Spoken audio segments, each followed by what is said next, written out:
What this is really about is the government shirking responsibility for why we are where we are. I am a teacher. I've worked in education for 15 years in London. Children that I have taught have been killed. Children that I have taught have killed. The reason that we are where we are, and it isn't going to be remedied by the Premier League or extra drama classes, is because we have had millions of pounds worth of cuts to preventative early intervention services that are vital for young people in this country. And the fact that Sajid Javid said that this week, I thought it was on April the 1st, I thought it was an April Fool's joke, because the disregard that our government has for people who are on the ground doing this work, who know why we are where we are, to suggest that teachers and nurses who already do all of this anyway could be in some way further responsible for the fact that children are killing each other because there is nothing left for many of those children in society is disgraceful, and it says a lot about our government, that our government doesn't trust us.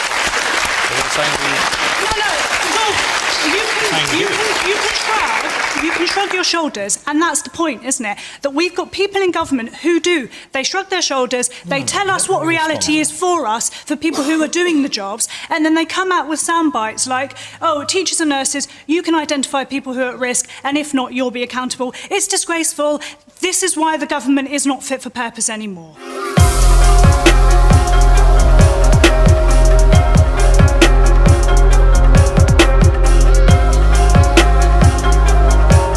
Excellent.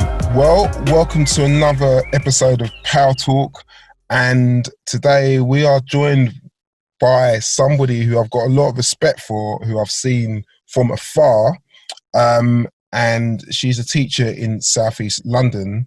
So, Ellena, would you like to just introduce yourself? Yeah, thanks, Ben. So I'm Ellena. I'm a teacher. I'm a secondary school teacher. I am from South East London. I've worked in schools for about, I was trying to think about this last night. I think I qualified as a teacher just after I turned 22. So quite young. I didn't really know. I thought I knew loads and I didn't know anything. And so I've been teaching in London for about 15 years, only in secondary schools in London. In state schools I've worked in Lambeth and in Hackney mostly, and now I work in Tower Hamlets. So I think what some commentators might describe as boroughs with challenge. I prefer to say boroughs with challenge than challenging boroughs, because it means something different to me, challenging boroughs. But yeah, boroughs that have challenge within them, and children that need a lot of support.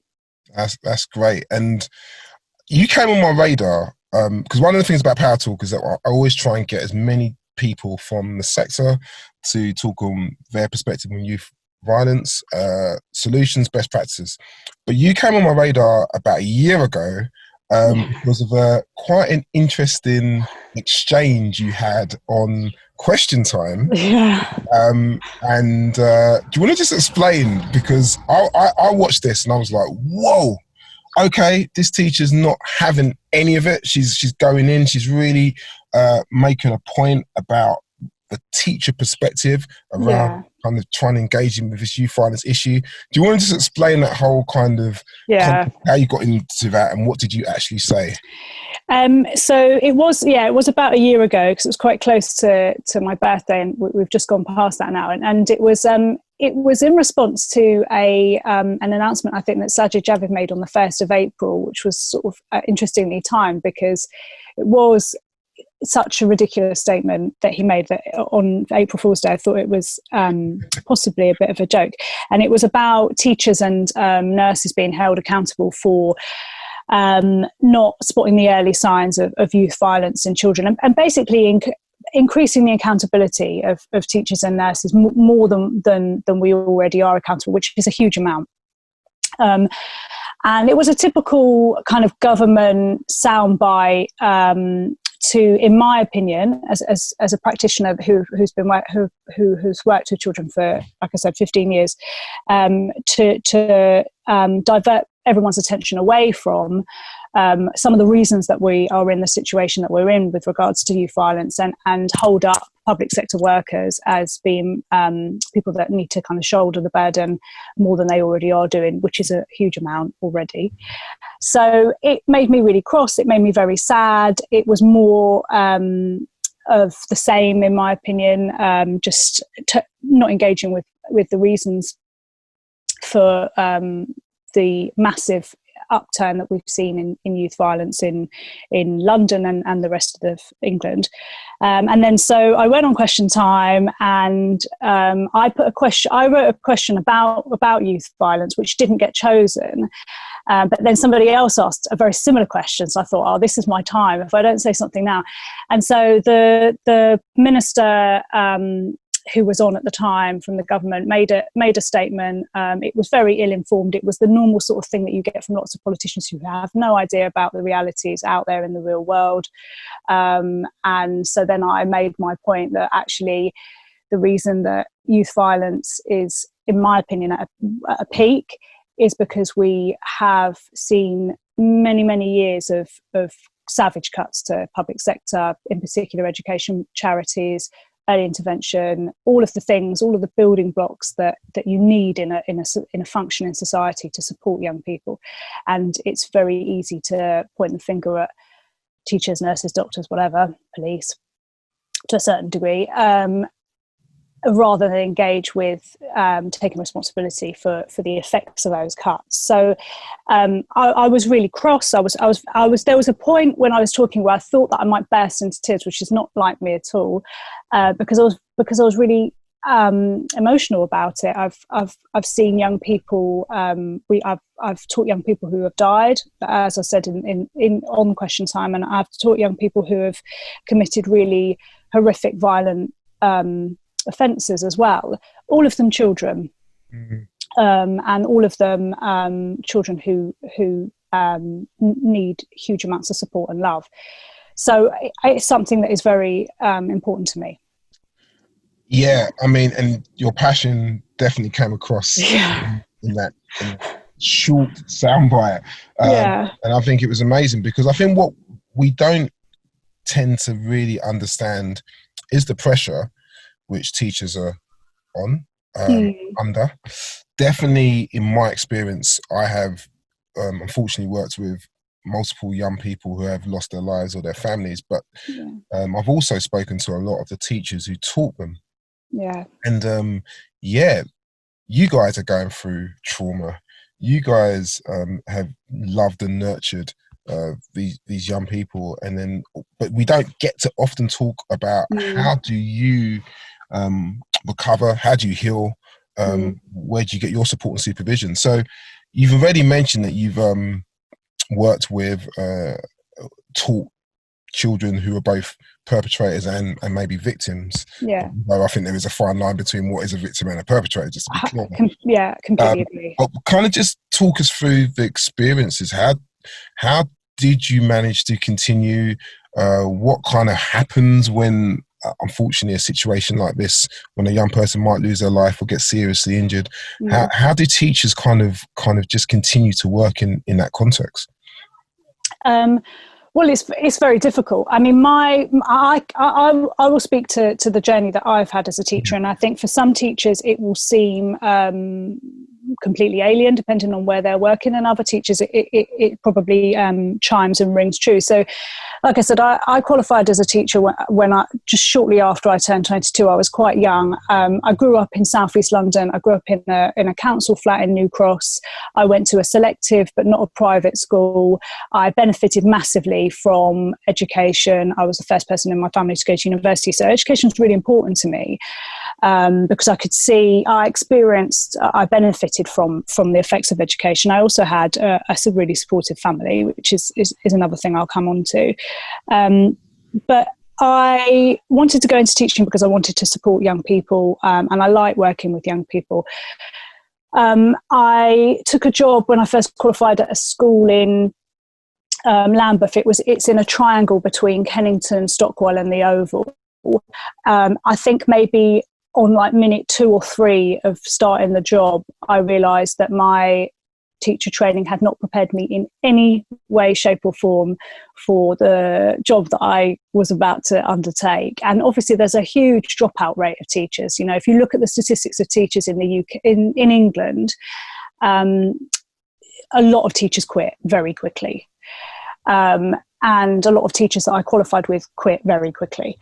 And I didn't, and I stayed. But my experience of working in that school was, it became obvious to me that my job as a teacher to teach English, that's what I was qualified to do, was a tiny part of what I was going to have to do, and actually came secondary to all of the other stuff that needed to happen first. So all of the children that I worked with in that school had significant challenges in their life.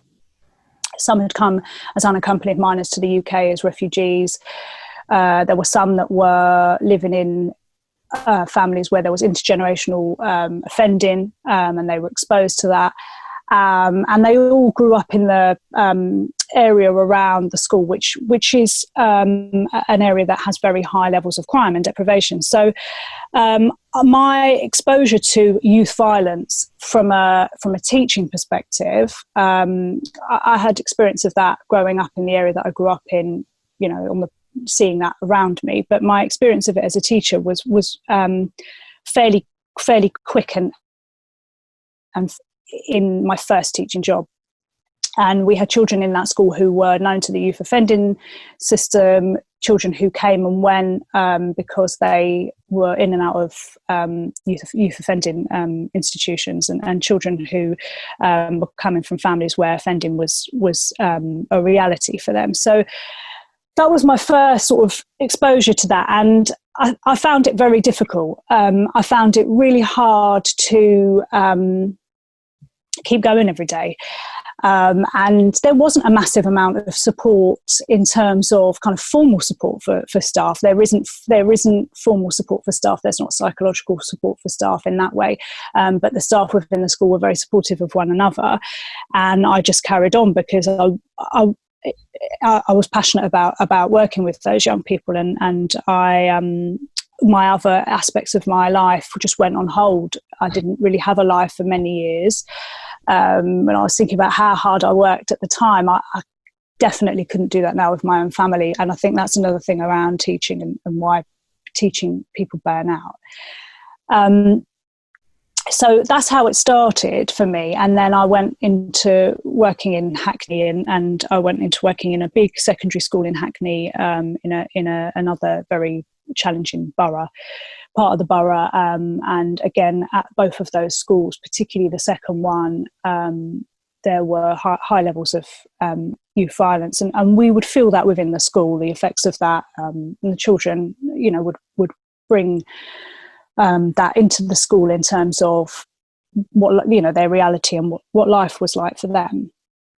But I think for me, and again, I speak to my own experiences and my own views on education, and this isn't the case, I think, for all teachers, for sure, is that most teachers go into, in my experience, most teachers go into teaching because they, hopefully, not always, but hopefully, like children. I went into teaching because I love children, and I feel like all children need love.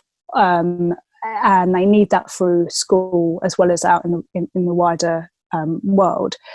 But teaching is a very difficult job. And I think in this country, and thinking about it in the context of youth violence, and I was thinking about this a lot last night, I've just started doing a master's in inclusive education, and I'm focusing mostly on children with social and emotional difficulties. And actually children in this country are, if you look at studies into well-being and child well-being and happiness, children in this country regularly poll very, very, very low on those studies. So UNICEF's they do research into child well-being and happiness quite regularly, and children in England do very badly in that regard. And there are many reasons why actually children in this country shouldn't do so badly. We're a pretty wealthy country relative to the rest of the world. There's lots of things that children could benefit from, but actually children in this country, reality for them and outcomes for a lot of children is quite poor. And my view on what makes teaching so difficult in terms of supporting youth violence and how teaching kind of fits in is really to do with how teaching as a profession and education as a system is quite politicised in this country. So if you look at other countries where education works really well and children are very happy and there's lower levels of youth violence, obviously there are lots of things that feed into that, and there are lots of components that need to be right to make children's lives successful and to reduce youth violence. One of the things that's very specific to this country, I think, compared with some of those other countries where things work a little bit better, is that education in this country changes to fit the ideological perspectives of whichever government we have in power at the time. And that's quite interesting, because as a teacher, it means that you have to jump to the demands of a government as and when they decide. So the Minister for Education may decide that all children who are 8 years old need to learn all of the names of the kings and queens of England, and that goes into a curriculum, and you have to get with that programme. So there is massive pressure in that sense, and then it creates a tension between fulfilling those responsibilities, but also at the same time doing all of the other things you need to do as a teacher in terms of supporting the emotional well-being of the young people in your care, which has to come first. But actually, there's very little time for that. Well, that's the point, isn't it? I mean, yeah. I think that's a really important point, that the emotional well-being of a young person should be a priority, but because of what you've just described in terms of the pressure from the government, Ofsted, whatever, to deliver this curriculum, actually, I can imagine that coming right down It does. I mean, I think without sort of wanting to make it too theory-based, our education system, the way the education system works in the UK, it's a competition-based system. So children from a very, very young age are ranked, and they're ranked because that's how the government in this country decides to hold schools accountable. So in order to check that teachers are doing a good job and schools are doing a good job, schools need to be inspected. This is our government's view. This is not the view everywhere. And in order to inspect schools, you need some kind of performance data to rank schools. And in order to do that, we test and rank children continuously from the minute they enter school to the minute they leave school. So it is a strongly competition-based system in this country, which puts massive pressure on young people. And actually, from a teaching and learning perspective, there's no evidence that works better in terms of children learning than other systems. So there are other systems in the world where it's not competition based in that way, and children actually do much better if you look at the outcomes. So from the perspective of teaching children who are coming to you with lots of other unmet needs, or lots of needs that need to be continuously met within school, if the focus is always on educational attainment, outcome, competition-based assessments, who's done the best, who gets above a certain baseline to mean that you're making progress, or that you're above average, below average, whatever. Then if you're a child coming into that system, actually that can be very damaging. If you're a child coming into that system who already has lots of other challenges, then school's going to be a very difficult place. And school is a very difficult place for lots of young people because lots of their needs can't be met because there is so much focus on testing and competition. I mean, I think I'm a secondary school teacher, so for me, without sort of sounding too fatalistic about it, for me, I would see children coming in year 7 at age 11, So having had quite a long time in primary school and a long time out in the world, for things for needs to go unmet. And you see children coming in at 11, and you can predict, I think, as a teacher, fairly well, which of those children are going to end up being children that end up being excluded, which of those children are going to be children that may be vulnerable to going to the criminal justice system, and so on. And I think that's incredibly sad that at 11 you can see children coming in, and as a teacher you can already identify children where things have not been in place for them. And obviously how do you make sure though that, because I remember my experience at school, so I grew up in South East London as well, and I'll never forget, and I still got my, shows how old I am, I still got my National Record of Achievement folder. I have as well. I'm old school, right? So and I remember my head teacher, who'd never ever taught me, but somehow wrote like this report on me. And it was like, Ben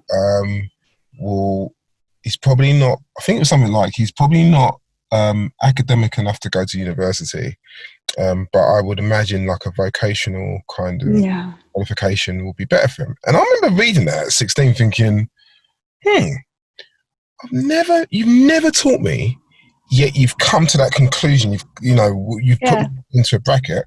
And, it was a bizarre thing, or maybe it pushed me to go to university, I don't know. But it was just one of these things where I get it when you say, we can predict stuff. Yeah. I suppose the question is, what then do you do to try and counter that? Yeah. How hard is it? I mean, just real conversation. How hard is it for teachers not to then stereotype? Very hard.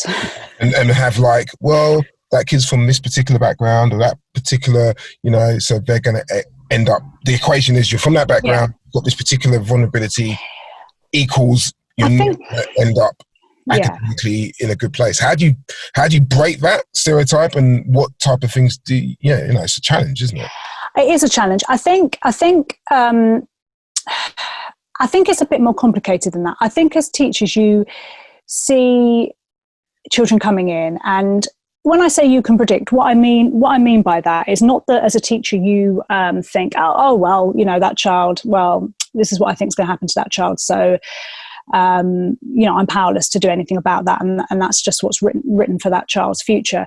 But I definitely think that as a teacher, especially at secondary school, where obviously you've got to bear in mind that at secondary school, this is where you start seeing exclusion rates really peak for children, and then there's a whole pathway that lots of those children then end up going down from going to PRUs, etc., where I have also had experience of working, and I think as a teacher you see pathways that children are more likely to go down given what you're seeing coming in. So it may be that children are coming in to you. So I, as an English teacher, I remember children would come in Year 7, and it would become obvious to me very, very quickly that a lot of the children that I was teaching had not acquired the literacy skills that are required to access secondary curriculum. So if you cannot read and write to the level that is required to access the curriculum that teachers are being told that they need to deliver, whether that is within your interest or not, whether reading a Shakespeare play in Year 7, if you don't know your own address, for example, really is that meaningful for you? No, but that's obviously what we have to deliver. It became obvious to me very quickly that children didn't have the skills that they needed, and then those children are going to find it incredibly difficult to access their environment. If you cannot access your environment, what is the incentive to stay on task? What is the incentive to comply with what you're being asked to do if you don't understand it and you don't see the point in it? And then you have children who then display very challenging behaviour. And as teachers, you are constantly juggling the need to fulfil the teaching requirements that are being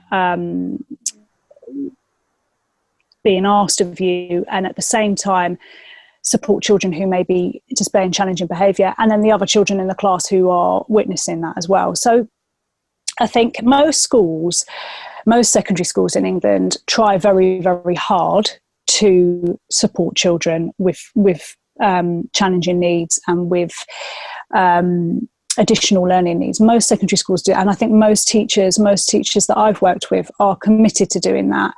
However, there are significant barriers to that, and one of the barriers, I think, is that teachers, as much as, I mean, this is a really difficult thing for teachers to admit sometimes, but teachers they're not experts at everything, and they don't know everything. So you are trained to teach children your subject. You are not trained to work with children who are coming to you with significant trauma in their lives. You are not trained to teach children, if you're a mainstream teacher, who have significant learning needs. So there are massive gaps as a teacher in terms of your expertise. And that, I think, means that we need a much more coordinated approach in terms of education. The focus for schools in this country remains always exams and results. Actually, if you look at models elsewhere, there is much more time and effort given to supporting young people's well-being, supporting mental health, supporting, I think, what would be described as soft skills, empathy, children working with one another, understanding how other people work. Sorry, I'm just being offered a cup of tea. I'll have one as well. Yeah, he's very good at making tea. So I think there are massive challenges there. I think that as teachers, like I say, most of the teachers that I work with try really hard to support children under intense pressure, and I'm not saying that it's sort of, I'm not saying that it's really hard being a teacher and poor us, etc. But I would say that the focus in this country in terms of education means that other things that need to be considered, there is less space for that. So in schools where you have a significant challenge, there really needs to be a much more multi-agency approach. So you need to have lots of people working together. You need to have organisations working with young people at an early interventions level, not in, I've worked with lots of children who are really well known to the criminal justice system, youth offending. That is way down the line for those kids. Loads of opportunities have been missed. By the time a child gets to an youth offending centre, or coming out of a youth offending centre, I've worked with children who've come out of youth offending, 15, 16, they can't read, they can't write, they have undiagnosed needs. So many opportunities missed. And some of those opportunities are missed because teachers don't have the time, they don't have the expertise, they don't have the capacity. But it's also because there are other things that need to be to be put in place as well. So there are, I think, good models in some schools where you have independent organisations come in and support. But I think the way that things are set up in this country makes it very difficult still for that to happen in a meaningful way. Sounds really depressing. Sorry. No, guys. I mean, it's a reality, and it backs up everything which I've probably seen in 20 years of working in this field. Yeah. I think it's interesting. So there's a couple of things I want to just pick up on. So you said you worked in a pupil referral unit as well. And, I've worked. And I think if pupil referral units, particularly in England and Wales, get quite a bad rep. And I suppose when you look at what happened in Scotland, so public health, and how I think in 2018 there was only maybe one child permanently excluded in the whole of Scotland because of this zero exclusions policy, which they implemented. And in a nutshell, they had nurture units within schools rather than like separate pupil referral units. And that proved that actually, as a multi-agency, like you said, multidisciplinary approach, it lowered the murder rate, which was the highest in Europe at that in 2005. So just what would your opinion be on pupil referral units? Because, you know, I think you talk about theory. There's lots of studies out there which talk about this, and we've spoken about on PowerTalks quite a few times, this kind of school-to-school exclusion to pupil referral unit to criminal justice system pipeline. Yeah. And it surprises me so much. You talk about government. So my thing about government would be, is interesting in the previous election, the manifestos for the Tories was very much more enforcement, more support for head teachers, for more challenging children. Yeah. Let's get more police on the streets, etc. Yeah. Where Labour's manifesto was a lot more kind of, well, let's have more therapeutic care, therapeutic services. Let's try and implement this public health approach, this nurture unit approach. So, just from your perspective around pupil referral units, what do we feel about them, and do you think we should be moving towards this public health approach, which I know is a lot more kind of legislation and stuff, because we haven't got a zero exclusions policy in? No. I think, well, like everything, there are this I think it's quite a thorny issue with pupil referral units. I mean, pupil referral units I think it's very complicated in the way that they work. In terms of just going back to what you were saying briefly about government approaches, the issue that I took with Sajid Javid and the issue that I take with current government and the previous couple of governments' approaches to education, youth offending, youth violence is, as you say, it's a punitive approach. So it's an after the fact. It's a reactive approach to what happens, rather than a kind of preemptive or proactive approach. So you're talking about dealing with things after they've happened.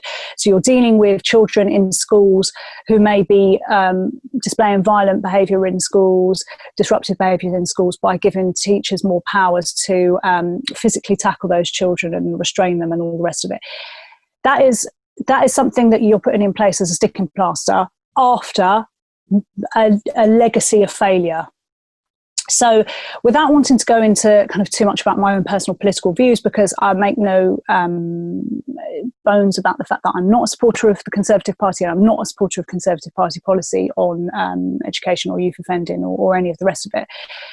I think it's important for us to, in terms of thinking about public health approach and going back to PRUs, I'll go back to PRUs in a second, is to consider the early intervention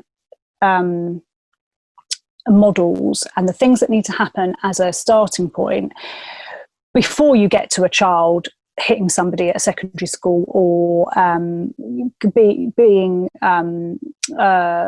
exposed to and vulnerable to exploitation within gangs, etc., all of which I've experienced with children. Once you get a child who's gone into a PRU, and PRUs are very, very challenging places to work. They're also incredibly challenging places to go as a child, because even the most challenging children, once they find themselves in a PRU, it's an entirely different setup. Firstly, you're not there full time often. You're on a reduced timetable. You're amongst other children with incredibly challenging needs also. So you've gone from a scenario where you're in an environment with other children who maybe are functioning fine within that environment, and you have some unmet need, which has meant that you have found yourself to be excluded from that environment. You then find yourself in a PRU with other children who also have many, many needs. So in a way, that's sort of a volcanic environment, because you are taking all of the children who have not managed, or the setting that they're in haven't managed to meet their needs, depending on how you look at it, and you're putting them all in one setting.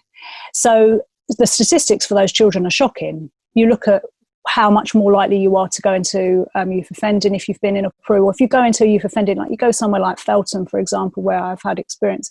You look at the children there, you ask them how many of them have been in PRUs, you ask them how many of them have been excluded from school, you ask them, you look at their literacy levels, for example, they're all very similar. But my point around this, and going back to what I said on Question Time, is that it starts much earlier than that. It starts right at the beginning with families before they've even had children, families who maybe themselves have challenges within those families. Then they have children. Those children need lots of support. You strip away all of that support, and 10 years, 11 years, 12 years down the line, you will find a child in a PRU. These things don't happen just by accident. So children who, and this is the interesting thing about the job that I do and other people that I know who are not teachers. For lots of people, these sorts of issues are well outside of their sort of consciousness, unless one of their children happens to be mugged in a park, for example, which is terrible, or their child goes to school and there may be a child there who has needs. For a lot of people, this is totally outside of their reality. But for teachers, when you are working with children with significant needs, children who may go on to end up being the victims or perpetrators or both, often, of violent crime, these things, these situations and the children that find themselves in these scenarios are as a direct result of all these things that have happened up to that point. They don't happen overnight just by magic. So if you as a society don't value putting money into good childcare provision for children when they're very little, 1, 2, 3, 4 years old, supporting families, providing opportunities for those families, then you will find very, very quickly children who are alienated from existing systems, alienated from existing structures in society. And by the time those children and their families get to secondary school, then of course you are going to find significant challenge. Of course you are going to find children who are involved in violence because they have had years of neglect, societal neglect.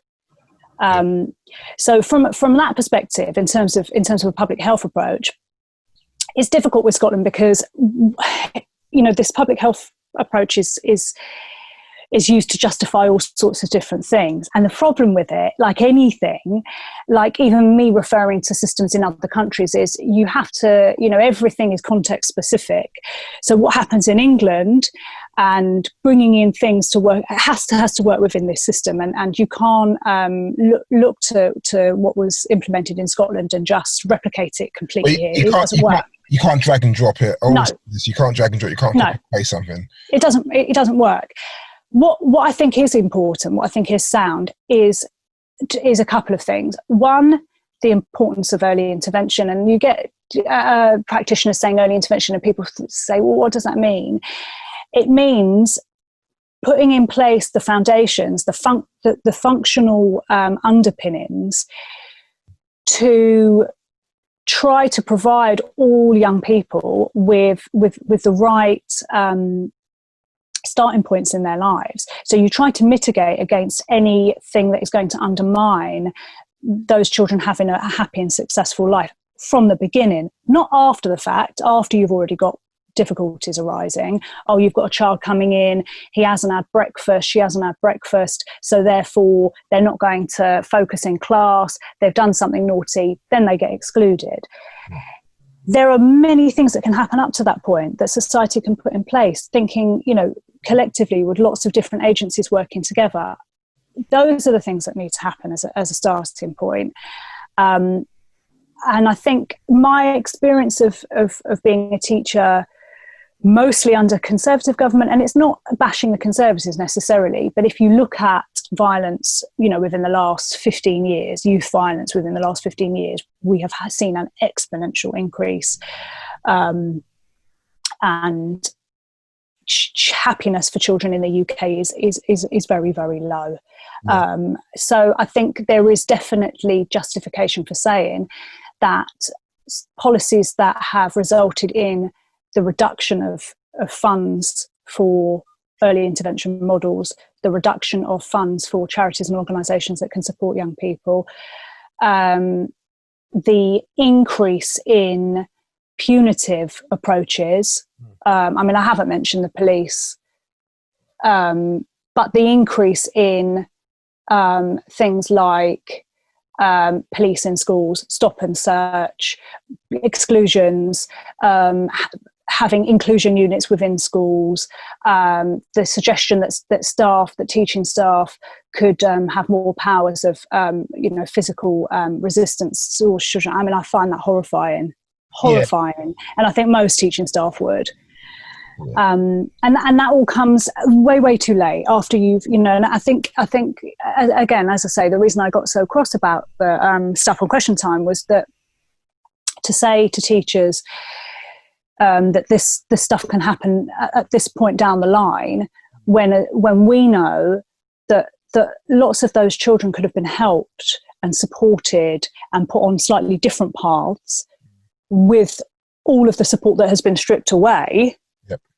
I find really, really sad. Yeah, I can totally, and I agree. It's crazy, really, that you can just lump it all in one space and to say this is what needs to. This is the answer. I suppose because I want to just come into close because honestly, there's so much to talk about. It's crazy. We need to do a part 2, but I can talk a lot. But it's helpful. It's very, very helpful just to hear a teacher's perspective. One thing I just want to kind of close on really is what you said at the very start. Many teachers who you've worked with start the race well and then end up kind of done, frustrated. And as a pastor in a church, I've had multiple people who've done Teach First, for example. Yeah. And I always say this, that we've got people who have maybe come from, I don't even know, like North Wales or something like that. And I've always asked that question. I've always been a bit like, okay, like you said, you're coming in from North Wales. I've got family in North Wales, so I know what North Wales is like. And you're coming to South East London. Yeah. And I think you've used a term, well, you didn't actually use this term, but a term what I like to use is like culturally competency. How culturally competent are you to really engage? And what frustrates me in a therapeutic sense is that some of the people and families we work with will never go anywhere near therapy because it's not culturally competent. And what I mean by that, it doesn't mean I'm saying that every therapist has to be a person of colour, but every therapist does need to, in my opinion, if you're working in an inner city context, understand the culture, what's going on. So, completely. So very quickly, I just want to ask, what do you think then, 2020 moving forward, and I know we're in this very strange COVID phase, but what do you think teachers need then? Or what do you need in terms of support? You're the guys who are teaching these young people who some of them end up becoming victims or perpetrators or both. You're the ones who are having to deal with parents who are also struggling. What is it that if you had like let's say 3 things you think the government needs to do to help teachers really help the most vulnerable young people flourish, what is it you would be calling for? Well, I would call for, and I'm mindful that I've got friends and colleagues who might watch this and go mad, jump up and down and say, "What are you talking about?" Yeah, but I would call for greater autonomy in terms of what teachers are doing. So teachers in this country are absolutely, in state education anyway. So there's an irony there that children in private education, where arguably challenges are a lot less, there's a lot more freedom in terms of what they're taught.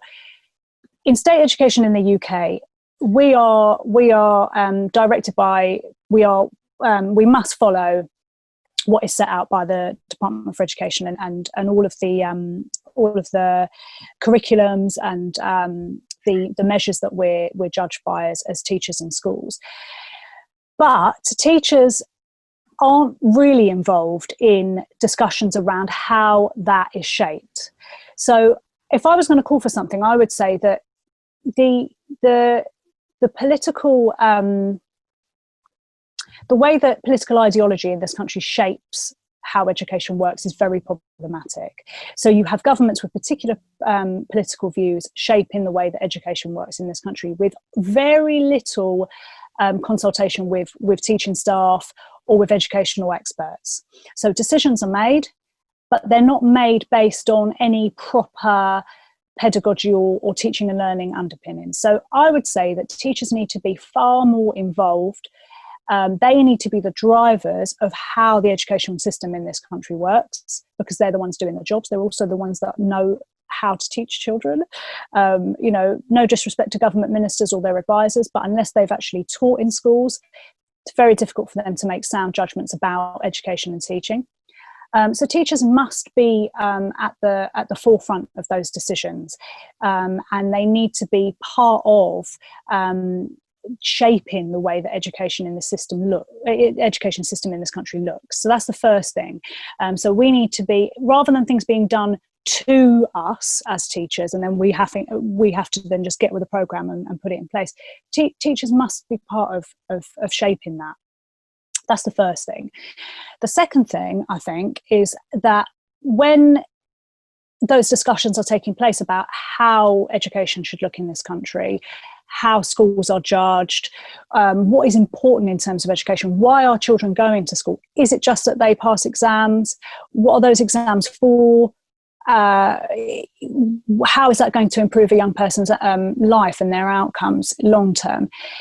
The necessary funding and resource that teachers feel is required to support the young people that they're working with must be there, and unfortunately it isn't there. That's the reality that you have. If you ask teachers and teaching unions about cuts to budgets, cuts to services, you'll find that they've been savage over the last 10 years. So I think the other thing that is necessary to move things forward in terms of schools and teaching in England is to put in place the appropriate funding.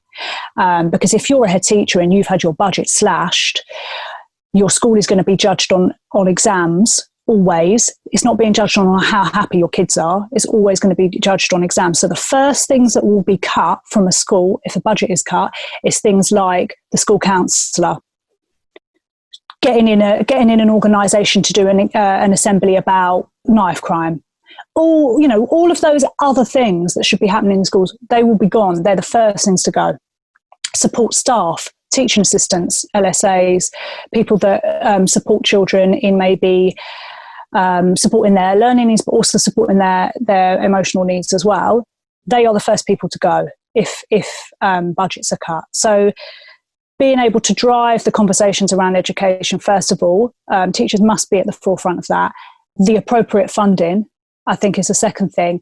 And then I would probably go, it's difficult because I'm torn between talking a little bit more about multi-agency working and people not working in silos, which is a bigger conversation, I think, and health and social care working together with education, but also just about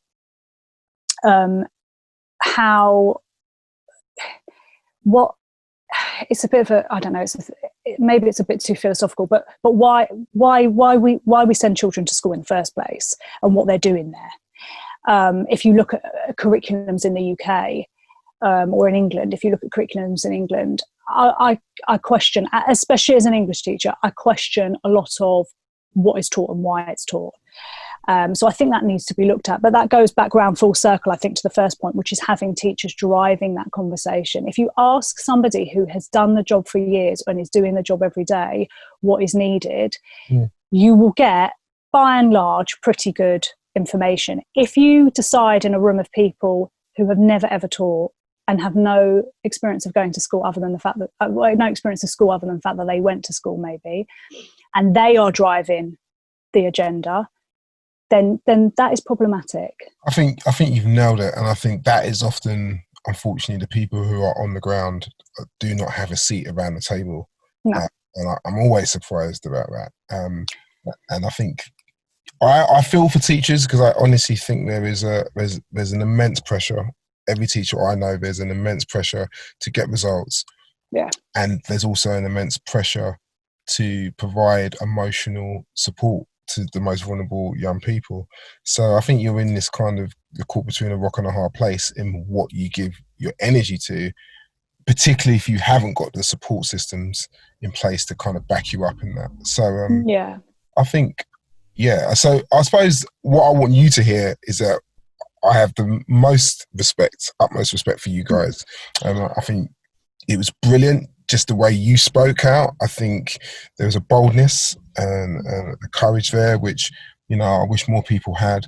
But yeah, I think it's brilliant, and we need more teachers like Ellena, definitely.